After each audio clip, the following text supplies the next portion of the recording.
तो हमारा फोकस ये रहता है कि कंपनी की ग्रोथ आप ऑर्गेनिक तरीके से करो, आप लैंड बिल्डिंग प्लांट मशीनरी लगाओ, ठीक है गलती हर एक से होती है, बट अगर आप लैंड बिल्डिंग प्लांट मशीनरी में गलती भी करोगे तो ठीक है आप 10%, 20%, 30% पैसा खो दोगे, ऐसा तो नहीं है ना कि आप पूरा कैपिटल वाइप आउट हो जाएगा। कैपिटल वाइप आउट होगा, ये नहीं हो सकता। आपको कोई नई टेरिटरी खोलनी है, आप महाराष्ट्र में काम कर रहे हैं, आपको राजस्थान में काम करना है, very good, very happy. Chennai में काम करना है, वेरी हैप्पी, करेक्ट। बट अगर आप सीधा बोल दो कि मुझे चेन्नई की कंपनी एक्वायर करनी है, then my guards will go up.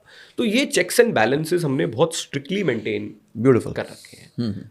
And जहां पे जस्टिफाइबल है, वाइबल है, वहां पे फिर हम, बिकॉज छोटी कंपनी में अगर हम इतना फंड इन्फ्यूज कर रहे हैं तो हम हकदार बन जाते हैं प्रमोटर के साथ बैठने के। That is also one of the very big reasons why we focus at this space, कि अगर मैं छोटी कंपनी में पैसा डाल रहा हूं तो मैं प्रमोटर के साथ बैठ के सोचता हूँ, अच्छा आपको एक्वायर करनी है वो कंपनी, मैं आपके साथ चलूंगा, मैं भी देखना चाहूंगा, मैं भी तो आपके में बहुत अच्छा स्टेक होल्डर हूँ, तो मैं आपके साथ चलूंगा। तो उसमें हम खुद देखते हैं कंपनी क्या एक्वायर हो रही है, कितने पे एक्वायर हो रही है, उसकी वैल्यूएशन ठीक है या नहीं।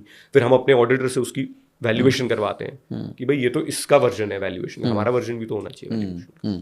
स्टॉक पिकिंग ना कुछ इज लाइक अभिमन्यु का चक्रव्यूह। लोग अंदर तो जाना जानते हैं, मतलब खरीद तो लेते हैं, पर कब एग्जिट लेना है, कब बाहर आना है, वो समझ नहीं आता है। तो जब आपका क्या फ्रेमवर्क होता है कि किस पॉइंट पे आप एक कंपनी को बोलते हैं ठीक है जी अब मैंने इसका, मुझे नहीं लगता इससे आगे बढ़ने वाली है, या I want to exit this company, so how do you decide that? See, there are 2-3 things that we keep in mind. First, our focus is consecutive growth, or exponential growth, or over the regular growth that an investor is getting in small cap.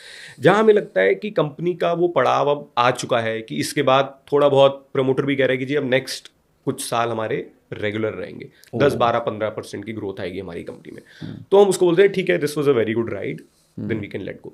But हमें लगता है अगर promoter at every step of the way company में इतनी value addition कर रहा है, उसके लिए जान लगा रहा है, जिससे वो ग्रोथ बढ़ती रहेगी, then we are happy to stay till the end. हमारे को कोई फर्क नहीं पड़ता। हमने एक कंपनी में इन्वेस्ट करा था जिसकी when we entered the market cap was 1700 crore, आज 15,000 करोड़ है उसकी मार्केट कैप, और वो आज भी कंपनी नहीं रुकेगी। मैं आपको कह रहा हूँ वो 40,000 करोड़ की मार्केट कैप बन जाएगी उस कंपनी की। बहुत बड़े बड़े स्टॉक्स हैं जिनका नाम सभी को पता है, तो उनका नाम अब एपीएल अपोलो है, संजय जी अपोलो आज संजय जी की जो कंपनी है आज 50,000 करोड़ मार्केट कैप। मैं उनसे जब मिला था 2019 में, उनकी कंपनी तब 2,000 करोड़ की थी। बताइए, 25 times in a span of 5 years and with profitability. With profitability, market leadership in a space where margins are thin. Very thin. You have to deal with labor, you have to put plants. मतलब ऐसी कोई problem नहीं है जो steel industry में problem ना हो, है ना? और उसमें भी कमोडिटाइज बिजनेस में उन्होंने बहुत प्यारा अपने लिए नीश बनाया, वो राउंड जो उन्होंने स्ट्रक्चर। हाँ, और किससे आप कंपीट कर रहे हो? हाँ, टाटा, जिंदल, कौन नहीं है इस स्पेस में? बिल्कुल।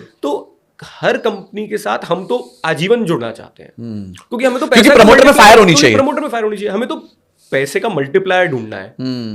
मेरे को लाल काला पीला हरा मेरे लिए सब सेम है, as long as you are one eyed capitalist. As long as मुझे, मेरी तो सरदर्दी है, वहां से पैसा निकाल के मेरे को दूसरा ढूंढना पड़ेगा, दूसरा सही निकला नहीं निकला। सही कह रहे हैं। यही अपने आप में बहुत बड़ा चैलेंज हो जाएगा आज की डेट में। तो we are happy to do that as long as the next step of growth is visible. इसमें फिर एक बहुत बड़ा पैरामीटर आ जाता है जिसको हम इग्नोर नहीं कर सकते, वो है market sentiment and industry outlook. जैसे steel industry benefited a lot from a commodities upcycle, जो आपने देखा होगा कोविड के बाद एक कमोडिटीज बहुत मेजर अपसाइकिल आया था।